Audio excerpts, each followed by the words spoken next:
سلام و درود خدمت مشتریان عزیز ویستا. حسین زمانی هستم، پشتیبان متعارف شرکت ویستا.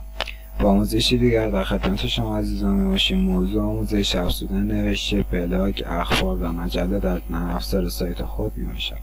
شما ابتدا وارد مدیریت نرم افزار سایت خود شوید. سپس از منوی سمت راست روی گزینه نوشته کلیک کرده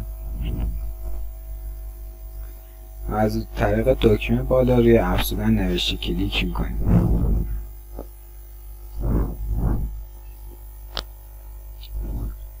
در صفحه باز شده از طریق باکس بالا عنوان توضیحاتمون رو وارد میکنیم. به طور مثال عنوان نوشته ما تست میباشه.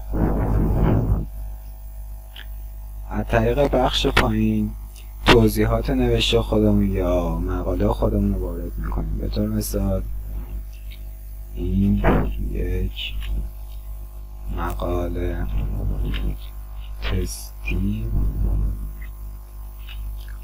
می باشد. از طریق منوی سمت چپ میتونیم دسته‌بندی نوشته خودمون رو انتخاب کنیم. به طور مثال روی آخرین اخبار کلیک میکنیم. از طریق پایین ترش میتونیم کلمات کلیدی نوشته رو وارد کنیم. به طور مثال بعد اینتر رو میزنیم.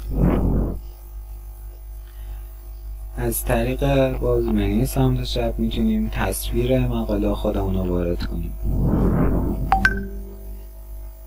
به طور مثال ما این عکس رو انتخاب میکنیم و تمام شد. روی دکمه انتشار کلیک میکنیم.